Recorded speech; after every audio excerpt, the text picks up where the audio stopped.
At what point did you start thinking about directing? I directed a short film when I was 20 years old. So I would have to say around then. Why did you do it? Why did you think about directing? You're an actor at that point. Why direct? And you wanted to write. Because I didn't think of myself as an actor. You know, I was pretty sure, when I did Dead Poets Society, I was pretty sure that this acting thing was going to play itself out. You know, I didn't want to be like a washed-up teenage star. You know, I was very dubious of all that success, and I was very wary of it. And so I took my money from Dead Poets Society and I made a little short film called Straight to One, which it's pretty, I like it.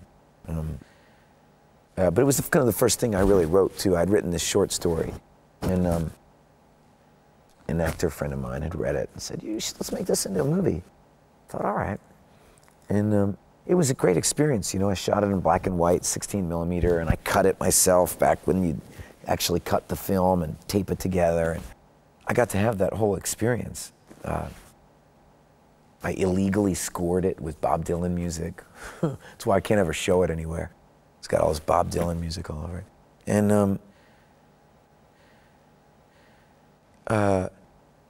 the only reason to direct really was because the same reason to write. I always felt it was really important to be engaged in life and to live. That if you're an actor, one of the dangers of acting is you just kind of go from film set to film set to film set, and you start living this very isolated, weird life behind a glass wall. I mean, it's very hard for me already. I already live behind a glass wall a little bit, you know. I have to work very hard to break it down and make new friends and have people. People love celebrity, you know. They like to hero worship, think people are better than them. They like to make fun of people for celebrities who go along with it, for believing that they're better than you, even though everybody tells you you're better than them. As soon as you buy it, they mock you. And it's a fun, kind of elaborate game society likes to play with. It's scary to actually think we're all equal, you know, because it addresses some fundamental ideas that,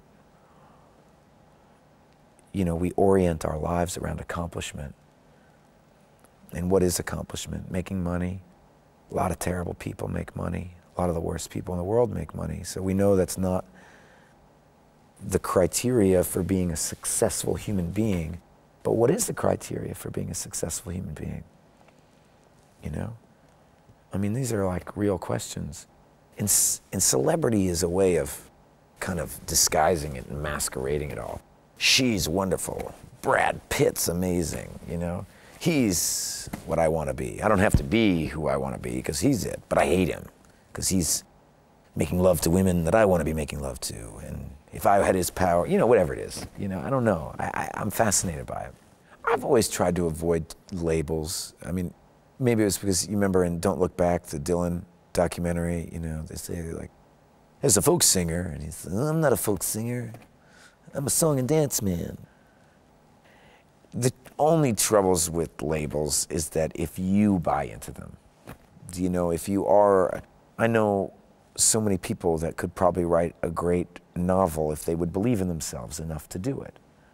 Do you know, our own editing of our own mind, our own fear that we're not good enough, that we're not smart enough, that we're not, why would anybody care what I think?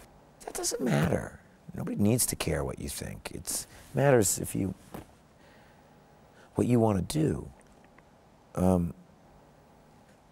But so that's the only reason. I mean, I don't mind. As the older I've gotten, the more, you know, people ask me what I am. I say I'm an actor, you know. That's what people know me as. You know, I'm lots of things. I'm a father. I'm a, you know, but they don't need to know that. They just see the guy who's in the movies, and that's all they care about.